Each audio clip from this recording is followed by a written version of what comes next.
Hey there, welcome to 90% Knitting. This is episode 383. I'm Lisa, also known as Farbnymph, and today is Sunday, February 6th. Welcome to my bedroom. We're back in here today. I just tried to record the podcast out in the porch room because it's a very beautiful, but cold, but beautiful sunny winter day. And I thought, great, there's sunlight. Natural light would be amazing out in the porch room. Except it's too late in the day, and now the sun is coming in the windows directly across from me out there. I mean, in here too, but you don't see it in here. And so I'm just talking away, and then I finally realized on the screen that like the I forget, what are the things called in windows that like make the boxes? There's a name for them. They were like shining across my face, and I was half in shadow and half in light, and I'm like, oh my gosh, this looks terrible. I mean, I know the lighting was iffy last time I recorded when I did it out in the living room, but this was just all over the place, and I thought, I can't do this. So I just moved everything into the bedroom here, and we're going to give this a go, although I will say the light coming in from our southern-facing bedroom windows, which is to my left, is coming in, and you can't see it on my face other than the reflection, but like it's all down, like from my elbow down, it's shining directly on me. It's really hot. But I'm going to persevere because I really want to get this podcast recorded today, and I don't want to have to put it off to another day. Plus, I've got everything right here. I even have show notes. I'm going to make the best of what I've got here, even though it's sort of in disarray because I already showed you half this stuff, if not more. Let's start by telling you what I'm wearing, and I'm going to tell you now because it may not stay on very long because it's actually quite warm sitting in this sunshiny spot. This is a little shawlette that I knit in 2010, so it's quite old. Do you remember back in those days, it seems like shawlettes, like single skein of fingering weight yarn shawls were all the rage, tons of them. I know I knit a lot of them. Anyway, this one is called the Shetland Triangle, and it's by Evelyn Clark. And the sunlight reflecting off of it's making it look very fiery. It is a really pretty purpley red blend. It's a Wollmeise colorway. I think it was called Femme Fatale.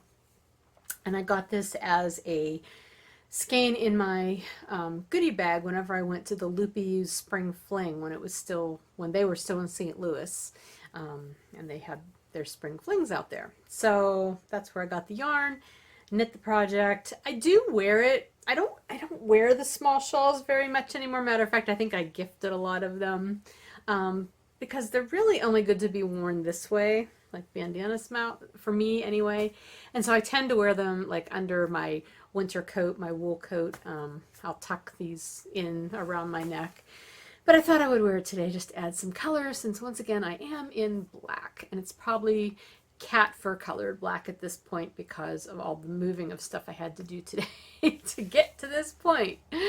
Anyway, I'll leave it on for now. I can't promise it's going to stay on the whole time because, again, it's a little warm in here. And now I feel like I'm kind of racing the sun. It's really pretty though because we had an icy rain all night, one night a couple of nights ago. And even though it has warmed up some, I think it's maybe even above freezing today, a lot of the pine trees are still covered in that coating of ice. So it's just super shiny and glittery, and it's very, very pretty. I am officially at the point in winter where I'm ready for winter to be over. I think February gets here, and I'm like, okay, spring. Spring can be here at any moment. You know, the wheel of the year, baby, starts February 1st, early spring. Anyway, yeah. But up until then, I was like, yay, snow. Ooh, I love it. And now it's like, you can go away now. So that's what I'm wearing, and that's my commentary on the weather. I did want to also just give you a little bit of a heads up. As you know, if you've been watching, and if you haven't and you're new, welcome. But if you've been watching, you probably know that if you're watching on YouTube, in the drop-down menu down below in the description box, you will find all my show notes with timestamps and links to all of the things that I talk about. And up until this point, my project notes have mostly taken you to my Ravelry project pages, because that's where I've had to keep my Ravelry or my project notes for most of my knitting and crocheting and weaving projects and things like that. However, over the past quite a while, I've been working on this other side project, trying to get it ready to use for multiple things, but one of which would be an alternate place for you to see project notes. And it's ready enough that I'm kind of doing a really unofficial little soft launch right here, just letting you know about it. It's on a different website from my business site. It's called My Favorite Day, and I will provide the link in the bottom. But one of the main reasons I'm going to use it is I have project pages up on that website. So it'll have all of the same information as Ravelry, as my Ravelry project notes. But the pattern and such may link back to Ravelry, because it may not be anywhere else, depending on what patterns I might be using. But anyway, I just wanted to let you know that for the time being, I'm going to continue to add links to my project pages on Ravelry, as well as that new website here on YouTube in my description box. If you're watching this on Ravelry and you're looking at the project notes there, then the project links will just be to my project pages on Ravelry. If, however, you're looking at this from the Fiber Nymph Dye Works website blog, which is also where I put my show notes up and link to the podcasts, there it will link only to the My Favorite Day version of the project pages. So hopefully there will be something for everyone and making it more accessible to everybody. I can't say that forever I'm going to continue to link it in all of those places, in all of those ways, but that's what I'm going to do for right now. So you can be looking for those. Hopefully that wasn't too confusing. But let's get started with some knitting work, or knitting talk work. I already did the work. That's what I'm going to show you. So we're going to start with a finished object after I take a sip of water. We're also, excuse me, we're also at that point in winter where everything is just dry. The air is dry. My skin feels dry. My hair is just totally dried out. It's like, ugh. So I've been drinking a lot of water, trying to stay hydrated. Okay, now we will move on to finished objects. And the first one is a long languishing whip that I can finally take off that whips list. And it is the Sweet Fern Mitts. Pattern is by Clara Parks, and the yarn that I used for these is some Cascade 220 Heathers in the blueberry colorway. I started these back in December of 2017. And you would have seen them if you watched my, is that a hole? No, it's just a weird stitch. Okay. If you watched my whips video a month or so ago, these were in them. So the explanation for why these were left languishing for as long as they had been is that I started these as a Christmas gift, supposedly, for my daughter for that year, and I knit the entire right mitt. Partway through knitting the right mitt, I realized that I was somehow doing the chart upside down, because it was actually supposed to look like this on your hand, right? Opening upward. I don't know if I don't know. At this point, I honestly don't remember how I got it confused, but whatever. So I finished the first mitt. I said I didn't care which way the cable was going. And then I started the second mitt, and I had the second mitt knit up to partway through the thumb gusset, and I looked at it and I realized that on the second mitt, this cable was situated down the center of the hand rather than skewed off towards the thumb. And I looked at this one and was like, I'm not re-knitting that whole first mitt, because apparently it was supposed to go down the center of the hand.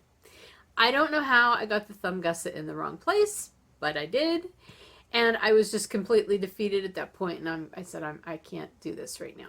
So my plan was I was going to rip out the whole first mitt and do it the correct way, with the cable in the center, still leaving it upside down, because this one was upside down as well. Sorry. Oh, gosh, I'm really tickly. See, I've been talking for a while on the first try of the podcast.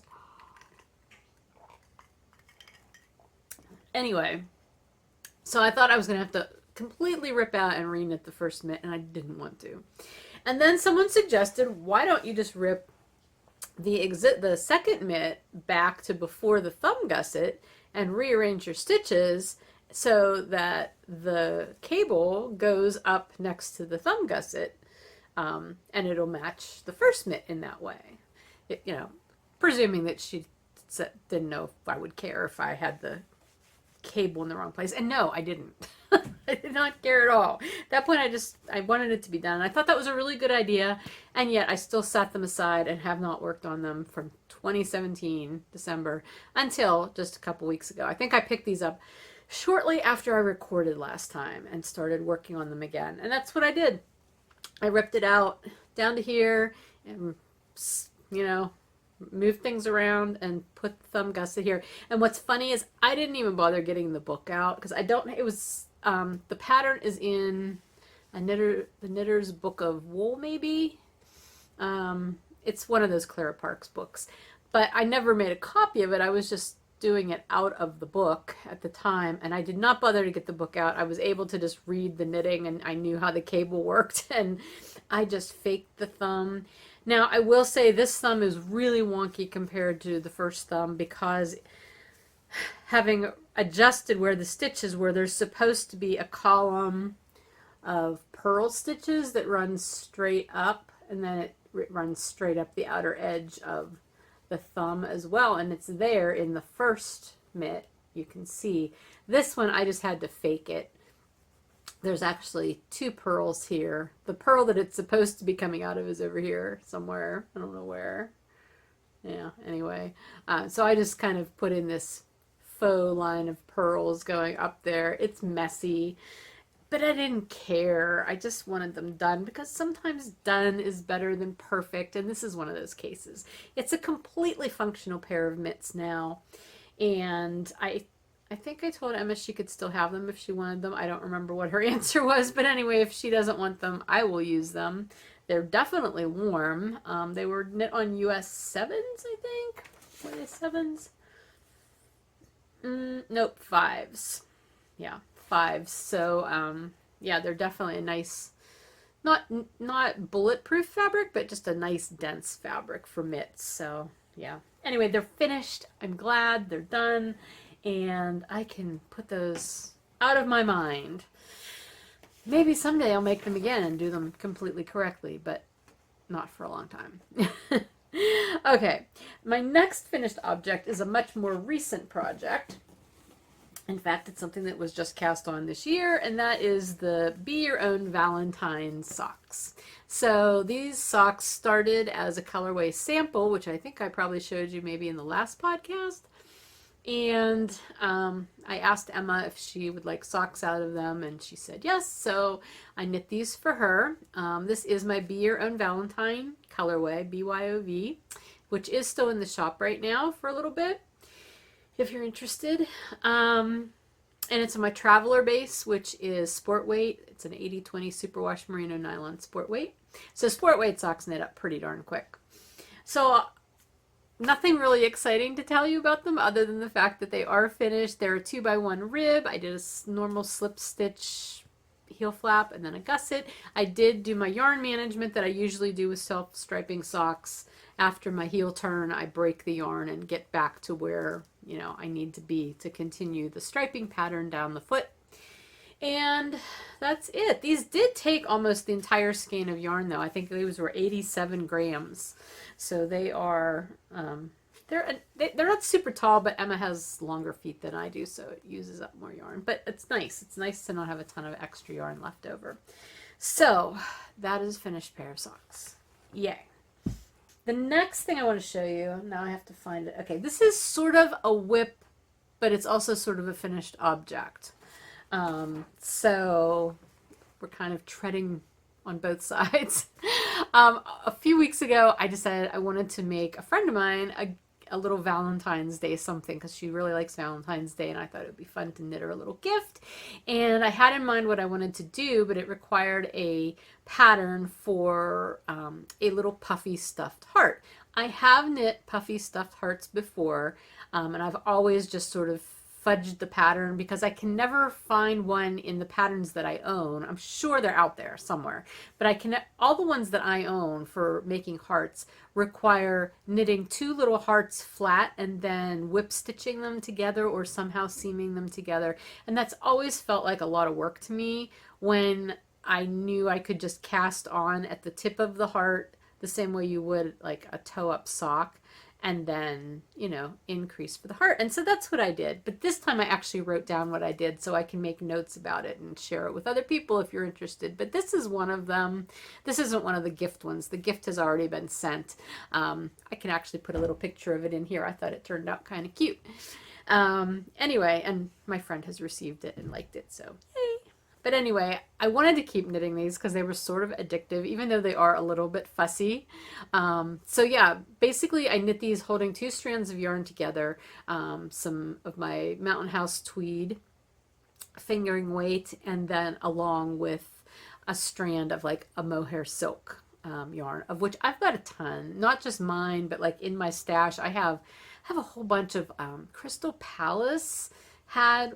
I think maybe theirs doesn't have silk, it's just a mohair, but I had that. I had some, I can't remember the other brand. I don't know. I just had a lot of it. And so I keep it all together so that whenever I need to do stuff with mohair, I know where it's at. So I was just pulling out all these colors of mohair to go with the yarns that I was using. But this is the little puffy heart. I mean, look at it. It's just so cute, like a little pillow. So all I did, again, holding a strand of each of those together and US 1.5 needles. I cast on at the bottom using Judy's Magic Cast On, 2 stitches on each needle, and then increased alternating rows out to about 16 stitches. And at that point I divided it up so that you were only working on one of these lobes at a time. And it's 8 stitches on each of the needles front and back. So you need to have a second set of circular needles at that point, and transfer 1/2 of it to that other needle, where they can just sit there, and then you can just knit this lobe. And then once you get this one done and the decrease is done and you get it closed up here, you need to stuff it, okay, and then as much as you can, and then you can go back and you can knit the second lobe in the same way.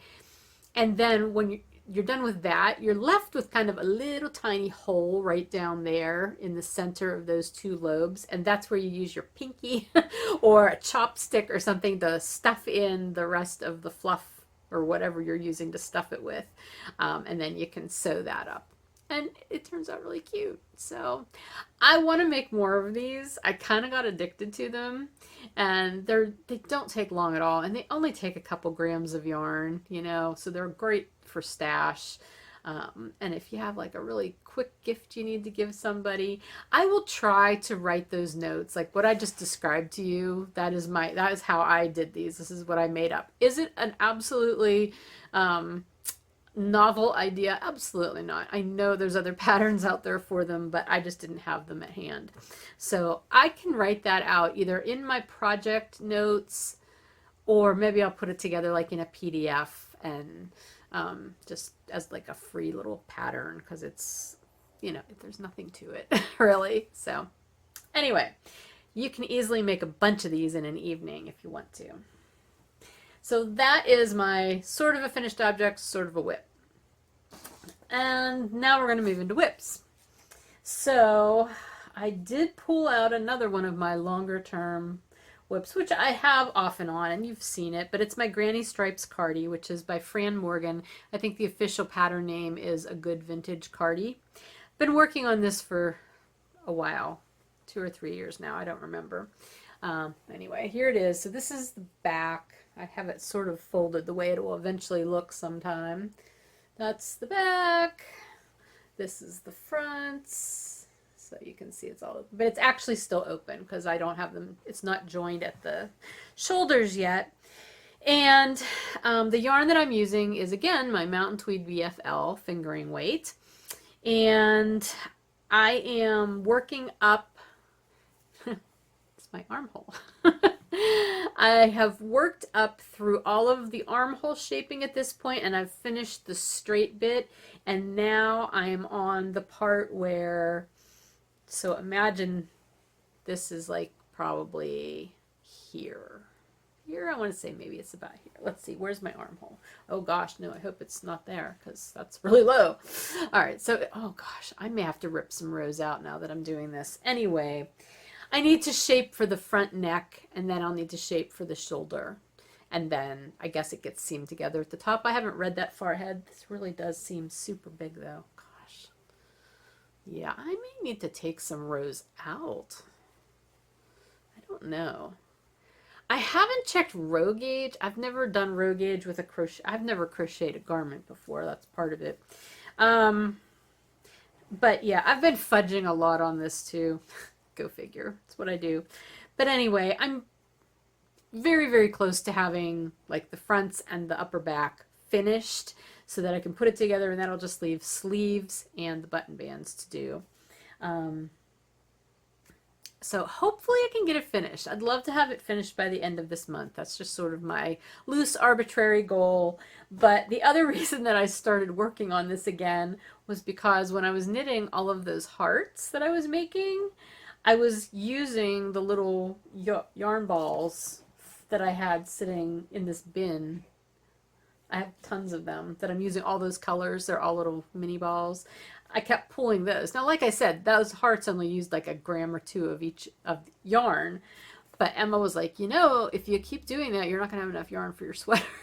Like, yeah, maybe I should go back to the sweater for a while and then see what I have left over from the minis. But anyway, hopefully I can get it done soon, and hopefully it fits, because now that I held that, I mean, I was holding that up pretty awkwardly, and it's quite stretchy being garter stitch, and it opens up, so I don't know.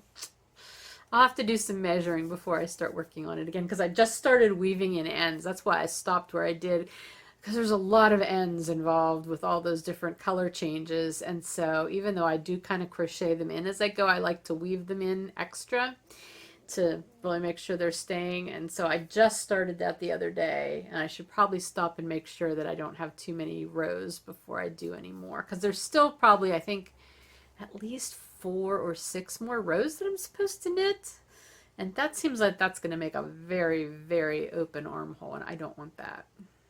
So okay, so that is that project. Please don't fall. Sorry, moving things around here. What else am I working on? Oh, my next project is a new cast on. So you remember I'm participating in the Year of the Stash with Carol and her podcast, The Stitch in Time. And as part of that, I decided to do my own. She's doing her own personal sock yarn club, and I didn't want to do socks because I don't really need reasons to knit more socks. They just happen. But I decided to do my own personal just stash yarn challenge. So January was very successful. The skein of yarn that I picked out of all my bags that my husband put together for me, I did that hat and a pair of mitts, so that was great. So this month I pulled another bag, and here's a picture of the yarn that I got. And I have to show you the picture because I only have 3 of the skeins left because I've already started a project with it. So the yarn is from Starcroft Fiber, which is a mill up in Maine, and they process the Nash Island sheep fleeces. If you are not aware of that project and what the whole story of the Nash Island sheep are, I will provide some sort of a link either to a video or article or something about it. It's fairly interesting, especially if you're really into that, breed specific sheep kind of stuff. So it's not fairly interesting. It is interesting. So anyway, but I was at a retreat in Maine in October of 2015. I vended at the retreat, and Janie Estelle, who does Starcroft, was also vending, and that's where I got these minis. So they've been sitting around since 2015, and it was 6 minis. I know they're 20 grams. They're 60 yards each, so I had 6 times 60 is 360 yards.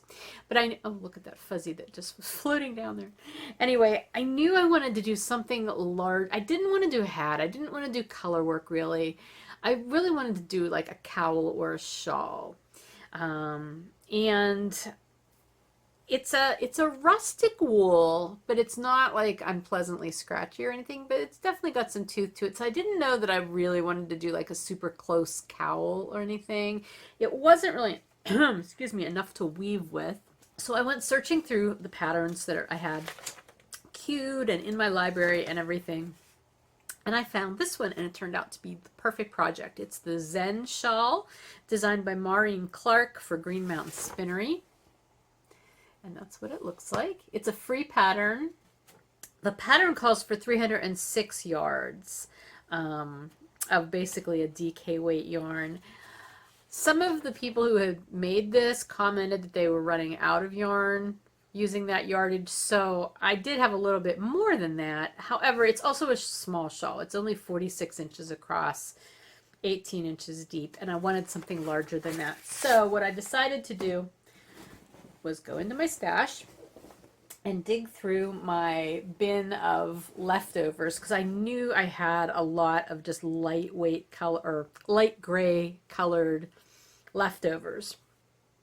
And I do. I've got multiple small balls of it. These are kind of the bigger ones. And I know these are very different colors, but I'm going to use them in different areas of the shawl.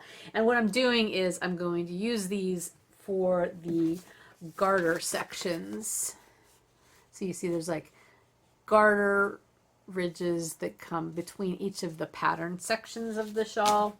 So I'm doing those in these grays. And this one I'm pretty sure is my ridge top DK in Wisp. And then this I think is some leftover Cascade 220 Heathers in the Aspen colorway from my antler Cardi that I made years ago. Actually, I made that back in 2016. Yeah. So it's kind of old too, but it'll work. I can, if I need to, I can use that too as I get out towards the outside edge of the shawl. But anyway, let me show you what I've made so far, because I'm really happy with the progress. It's working out quite well. So here's what we've got. I don't want to spread it out too far because it's getting to that point on the needles where it's too big for the needles, for the cable. So I started with the Wisp color. And then I used the white. So I wasn't sure what to do with that like natural undyed skein, because I thought that's going to look awfully similar to the gray, but I actually like it. I like how it is offset. It's just that creamy color next to the gray. So then I did the lighter green, and now I'm on this, actually I just finished this sort of, I don't know, seaweedish kind of green, I guess. A light olive green. But I did all of these segments in between the ridges in the gray. So that's what I'm up to next. I'm not following the pattern. I did not do as many repeats of this last section here, this eyelet section. Number one, I goofed it up, but you know what? It's fine. I didn't care. I just read the chart wrong. That is the other thing, though, I will share with you. And since this is a free pattern, I'm not super worried about it. The whole thing is a chart. And I mean, I have a hard enough time just reading it here in person, so I'm not too worried about you stealing it from here. But it's the whole one half of the shawl, so you knit following the chart, and then you, to do the second half of that, you knit back the other way. It's interesting. So, but none of the motifs are difficult enough that it would be hard. I mean, I'm finding it very intuitive, and even the eyelet section, I didn't misread the eyelets. I misread how many rows of straight knitting you were supposed to do between the eyelets. So there, that's a little bit wonky, but again, it's not that big of a deal. I am trying to save enough of each color. Let's see. So here's what I've got left of the light green so far.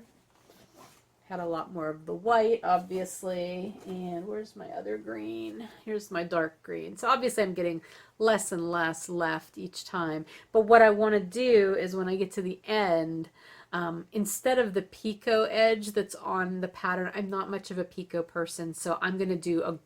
Oh! I just dropped them all on the floor. And they're all unraveling. Of course they are. I'll get them in a minute. But anyway, I'm going to do like a striped garter border. That's my plan for that. So anyway, I don't know how much bigger than the original it's going to end up being. I mean, it should end up being somewhat bigger if I'm using enough extra yarn. But I'm having fun with it. And I figure you know, I'm going to have to repeat or create new stitch motif sections since I'm adding yarn in for part of the project. But I think that'll be okay because it's really a very flexible pattern if you're comfortable enough subbing in things and changing. And even the placement of the motifs doesn't much matter. Like, you've got that span of that section to work within, and if you don't end exactly where the pattern says to end before the center, say, you just fake it. Like, so you have 2 extra knit stitches instead of just 1. It's not a big deal. You just have to be cognizant of like where your yarn overs or things like that are landing. But otherwise, I'm not finding it a big deal. Okay, my last project that I'm going to show you is it's actually a sample for a new colorway, but it is actually going to be socks too. So who they're going to be for, I haven't decided yet. I don't know if they'll be for me or for Emma. We'll see. But anyway, here's the colorway first. Let me show you that. So this is going to be my 11th anniversary colorway. I'm in business 11 years officially this year. My anniversary is officially January 1st for my business because that's when I officially started the planning and everything. I did not, in 2011, I didn't do my first shop update until the very end of March. So that would be my update, or my update anniversary, but this year is my 11th anniversary. So anyway, I'm starting a little earlier than I usually do with my anniversary colorway because I'm going to put pre-orders up for this colorway before it's actually in the shop, and I'll tell you a little bit more about that later. But anyway, this is the colorway, and it's called Follow Your Path. And the colors are not my usual color choices, but there's meaning to the colors that I did choose. And if you look at it this way, this is a really good way to look at it. So every year, as the new year rolls around, I kind of do a review of things, both personally, but also business-wise. And maybe you do that too. You know, it's sort of that whole planning, resolution-y, intention-y kind of thing that a lot of people do. Anyway, the one question I ask myself, well, one of the questions I ask myself every year business-wise is like, do I still want to be doing this?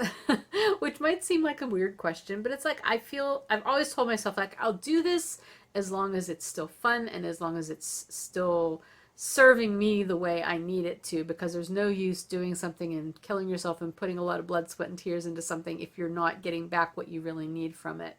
And that goes beyond financial remuneration. I can never get that word right. Is it still satisfying to do? Do I still feel like I'm be able to give everything I have to doing this well? And so I think about that question every year at the beginning of the year, and thankfully for yet another year I've been able to say yes, I'm happy with what I'm doing, and I want to continue. And so then my next question is like, okay, well, are you doing it the way it needs to be done at this point? Is there anything you need to change? Have you been doing things that maybe aren't serving you well and you should discontinue doing them? Those kind of things. So I think about those things. And as I was thinking about those questions, the message that I kept getting from so many different places, do you ever have that? Like, you're thinking about things and all of a sudden, like, you keep hearing, not literally hearing, or maybe literally hearing, but reading or whatever, like the same little message. It's almost like the universe is trying to tell you something. Well, the message I just kept getting and kept hearing in my heart is like, follow your path. Follow your path. Follow what you set out to do. And that can mean a lot of things. But for me, my path has always been self-striping yarn. Like, that's why I started this business. I wanted to focus and specialize in self-striping yarn.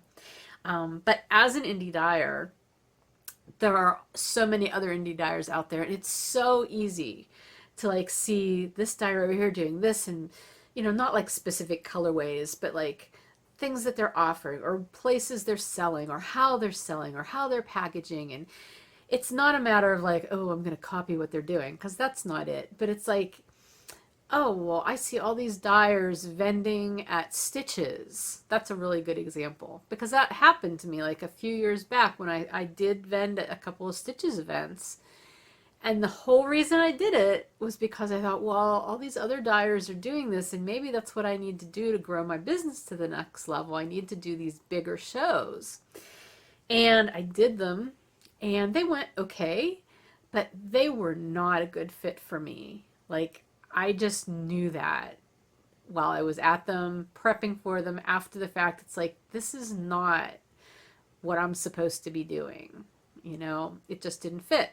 And so that's one of those things whenever I ask that question to myself, like, what are things that I need to let go of? What am like, am I comparing myself to other people? Because I'm not in this to do, you know, this isn't a comparison thing. This is a do what I know is right for me and my business. So the Stitches thing is just an example. You know, that's not a type of show that I'll probably vend at again just because it's not a good fit for me and what I do.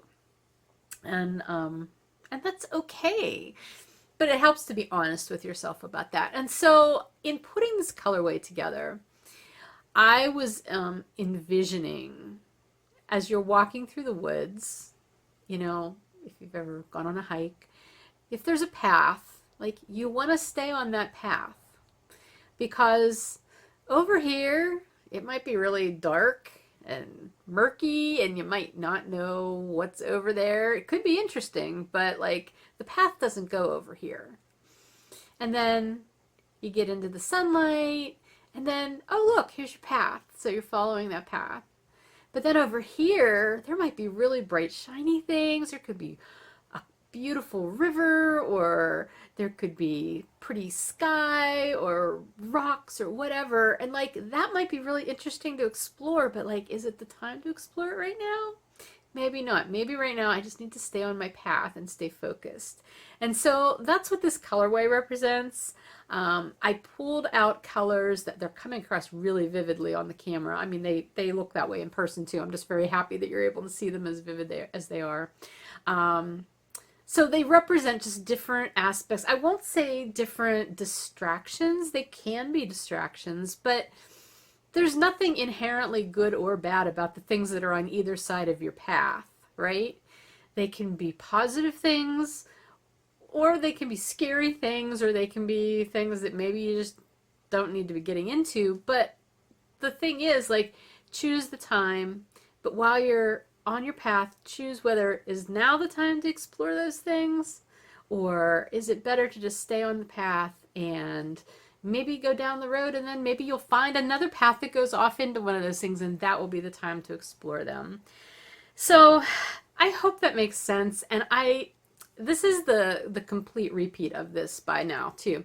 So starting with this dark, it's a dark gray that's been overwashed with a very deep purple, and then going into this very dark reddish black with a light black overwash, and then this really tonal gold color. There's multiple golds in there, and then you've got that fine, it's not even wisp gray, it's lighter than wisp gray, it's just on the border of white.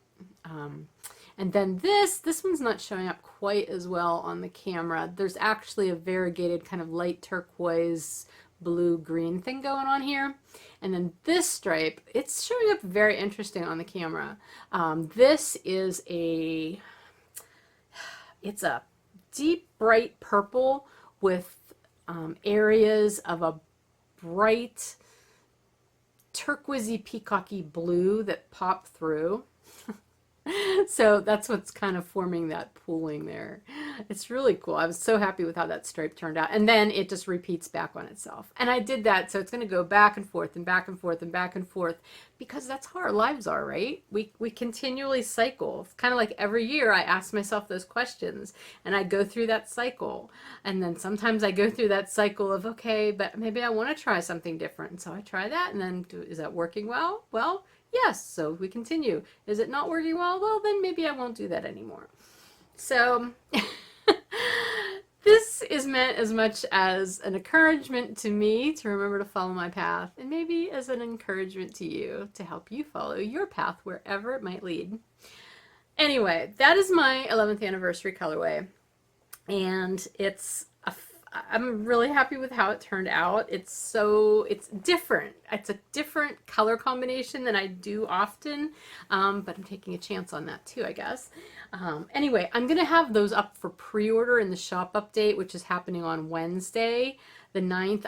I did send out a newsletter saying I had to postpone my update from yesterday. I was going to do it yesterday to this Wednesday just because I've been dealing with a lot of joint pain due to how cold it's been. I won't go into that right now, but I just needed to give myself a little bit of grace there and take a few extra days to get the update ready. So anyway, I'm going to be offering these as pre-orders before they go into the shop as at large, like to order and, you know, get them in stock. They'll be up for pre-order for, I think I'm going to leave it up for 2 weeks. Anybody who orders these as a pre-order will also get 2 bonus minis that will go along with the colorway. The bonus minis will be Dyer's Choice, so you'll be surprised which ones you get. But that's just kind of an added bonus for ordering the pre-order. And all that will be spelled out in the listing. I will have the pre-order available on a limited number of bases, but hopefully that'll be a nice assortment. I'm going to do Bounce, Bedazzled, Mountain Tweed BFL, Linnaeus, which is my yak base, which I don't do very often as self-striping, but I will have that. Traveler, which is my sport weight, and then Cozy, which is worsted weight. So those will all be available for pre-order. They will ship out, the pre-orders will ship out before these are put into the shop at the end of March for, for in-stock ordering. And the in-stock ordering will not come with the minis. They'll just be the skeins of yarn. So you can be looking for that in the shop update that's coming up on Wednesday. All right, I'm going to take this off now because I am warm. Even though the sun isn't directly on me anymore, I'm toasty. Okay, there's no spinning or weaving this week. Maybe next time. Oh, if you are one of the 6 people who earned the 2021 Nature Make-Along full year skein reward, those will be going into the mail early this week. They're all dyed up. I'm waiting for them to finish drying so that I can reskein them and ship those out. So that's exciting. I hope you like what I dyed for you. And then that brings us to the 2022 Make Along, which is the Make It Your Own Mal. Now, this is coming up because we're in February now. So it's time to start thinking about your themes. I've talked about this before. I still haven't put together a video about this. I'm kind of wondering if I need to or not. I don't know. I'll think about it. But anyway, you get to decide your own theme. And the first quarter, there will be 4 quarters. Obviously, quarters come in 4s. The first quarter is March and April. So you need to submit your first quarter theme no later than the end of February. I was originally going to have it overlap into the beginning of the quarter, but I've decided not to do that. I did add the link to the submission, the theme submission form and the finished object form, which obviously you don't need that until after the thing starts and you start knitting or creating things. But both form links are now up at the top of the Ravelry thread, and they will be in the Fiber Nymph Dye Works blog post that is pinned to the top of the blog. There's actually a link if you go to the Fiber Nymph Dye Works website on the navigation bar up at the top. There is a link for MIYO MAL. Click on that and that'll take you directly to that link and to the page that talks about the MAL, and those links will be directly in there. And I will insert those up near the top so that you don't have to go through everything to find them. But go ahead and start submitting your themes. I started to say, I changed how the theme submission is going to go. I was going to just give you a couple of weeks around the beginning of each quarter to submit them, but I'm just going to leave them open. The theme submission you can submit anytime. You can submit for all 4 of your quarters at once if you want to. And then if you change your mind, for let's say you submit your first, second, third, and fourth quarter right now, and then come the third quarter, you're like, I'd rather do something else. As long as you submit another theme submission form prior to the beginning of that quarter, you're welcome to do that. And then once the quarter starts, then you're locked into whatever theme was that you chose for that quarter. So I'll go by whatever the last theme submission form was that you sent before the beginning of the quarter. So hopefully that makes sense. Again, those links are up there. I will also put them, well, I'll link to those places in the show notes. I won't directly link to the form, but I hope you'll take part. This is meant to be fun, low stress. It's just sort of a way to help you focus in on small chunks of time where you have a theme that you're applying to your making. And again, it can just be for 1 or 2 projects. It doesn't have to be like everything you create in that 2-month period. You know, you might choose sock yarn. Maybe you'll choose sock yarn for 1 quarter. Well, sock yarn could be 1 skein of sock yarn and you knit a pair of socks, and that's great. That's what you submit for that, and it's fine. Or you could use sock yarn and challenge yourself to make more than just socks with sock yarn, you know? So however you want your theme to work, I would just really enjoy you taking part and being part of the chatter, either on the Ravelry group or over in the blog comments on the Fiber and Dye Works group. Just come and join in. It's a lot of fun. I love doing these make-alongs every year, and I hope this one will just help you open up your creativity and think maybe in a different way about your making than you have in the past. Okay. Oh, and also just to add, there is still a WIPs thread ongoing. So if you too are trying to work through some WIPs this January and February, feel free to come on over and chatter about that. That's also going on. That's going on in the Ravelry group, the Fiber and Dye Works group. All right, let's move on to shop news. There will be a shop update on Wednesday, which is February 9th at 5 p.m. Eastern. And I'm going to just tell you real quick what's going to be in the shop update. Number 1, I will have the pre-orders that I just told you about for the 11th anniversary colorway, Follow Your Path. That will be up, so you can look for that. I will say if you are ordering a pre-order of that, but you're also ordering other things that are in stock, everything will get held together if you put those on the same order. So if you need the in-stock stuff sooner, place that on a separate order, please. Just make everything easier for all of us. All right, so in addition to the anniversary colorway pre-order, I'm going to have some, I don't do a lot of St. Patrick's Day stuff, usually because I don't think about it till the last minute. But I am doing a little bit, and I'm doing it in sock sets. So the same way I did those Sweetness sock sets for Valentine's Day. This is a colorway that I did a couple years ago called All That Is Green and Glorious. It's sort of from a quote from the Lord of the Rings in the Fellowship of the Rings, except I misquoted it when I named the colorway. But I still like the name. It's referring to the Shire, the All That Is Green and Glorious. So it's a variegated stripe and a speckled stripe in these greens and bronzy gold. So I will have sock sets of that, and that will come with this bright green is also in this colorway, so it's not just like woo bright green. So that'll come with a half skein of the striping and then 2 semi-solid minis. So there will be that, but I also decided to do a version of this that instead of the variegated stripe, you just get a white stripe. So you'll have a white stripe and then you'll have a speckled stripe. So that's what that is. And that will also come with those 2 minis. So there will be that. And then moving forward to the next holiday, we've got Easter happening not too far in the distance. I can't believe we're supposed to be traveling over Easter. Oh my gosh. I don't even think about that right now. But anyway, I did a colorway a few years back called Bunnies with a Z.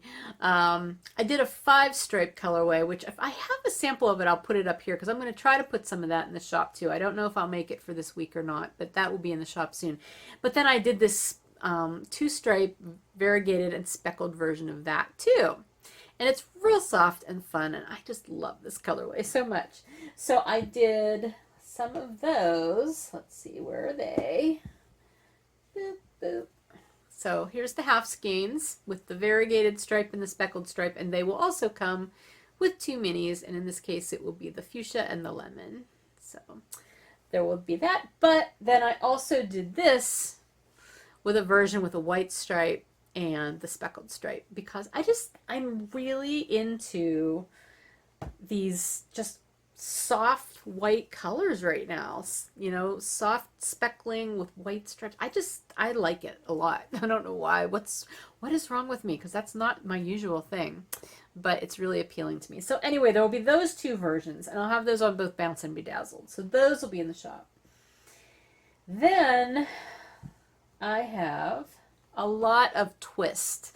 So Twist is my non-superwash base that I do every once in a while. I get this from my supplier, and it's a twisted base of a dark, like a gray that goes from gray into black, back into gray strand, and then a white strand. So whenever you dye it, you get this great variation, this marled variation in there throughout the skein.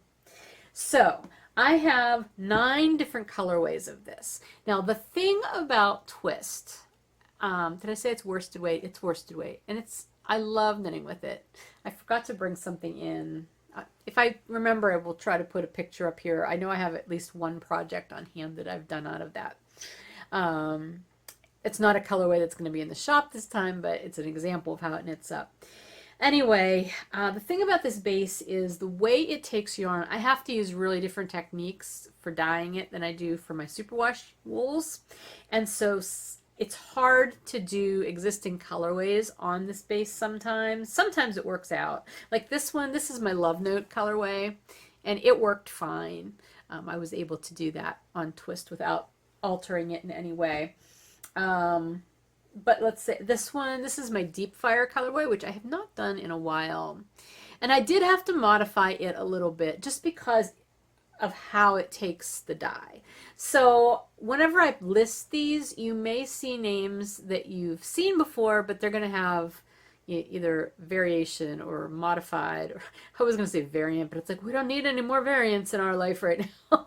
Maybe I'll say modified or something, just so you know that they're not exactly the original colorway, but it probably doesn't really matter because it's not like I've done these on this base before that you're going to try to match it. So anyway, so this one's Dark Fire.